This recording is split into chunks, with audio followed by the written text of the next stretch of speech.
Well, I went to the Chile MTC, so I flew straight there.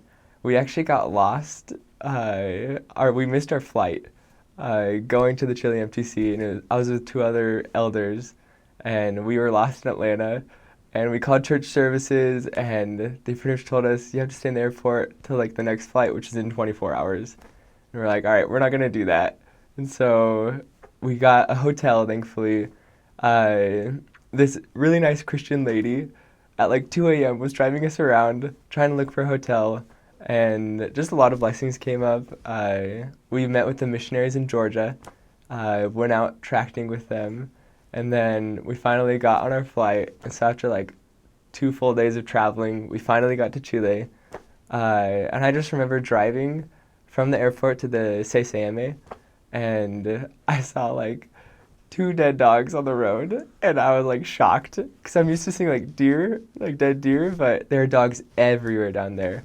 And so I remember seeing those two dead dogs, and the driver was just flying, and I was just like, "What am I doing?" Like, but I remember the MTC was awesome, incredible experience. It was really hard, but also really rewarding. It's kind of like the mission. But the Chile MTC is so small, but it's cool because you're right there at the temple grounds. And so you are just immersed in this language. I remember for P days, they used to let us go out, and we could like go out for an hour in the city, just take a taxi and go.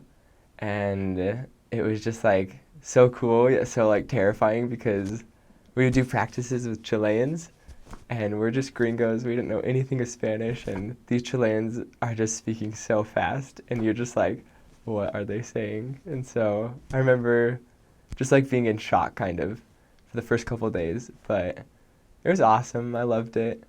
I remember the first day in my mission field, I met with my trainer. We like took this bus to our mission office.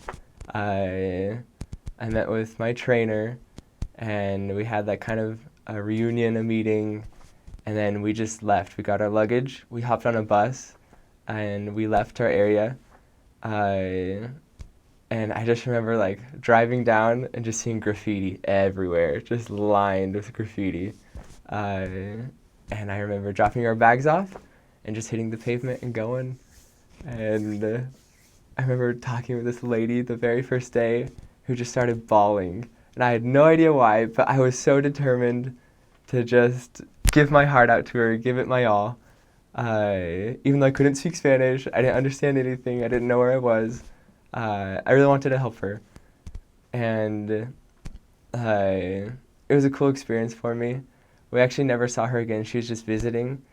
But I knew that we helped her in some way. And so my first day in the mission field was crazy. I was sick. I was tired.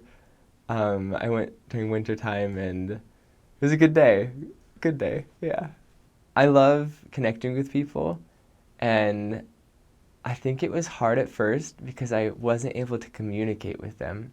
I and I wasn't able to connect with them on that level.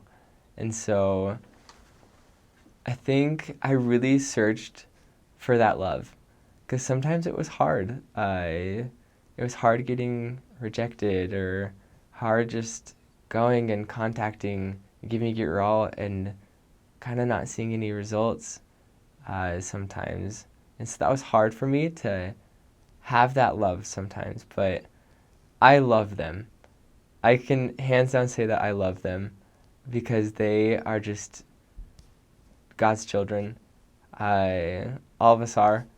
And I think when you're set apart as a missionary, you're there for them. It's not about you.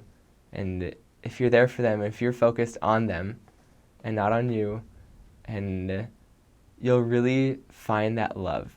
And it's not just a love, it's not just like a mutual love, but it's God's love.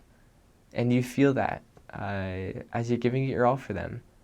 And so I love the Chileans, and although it was hard sometimes to find that love, God's love is always there. And so I love them. It's hard to like explain why or how, but I just do because they're my brothers and sisters and they're awesome. So yeah.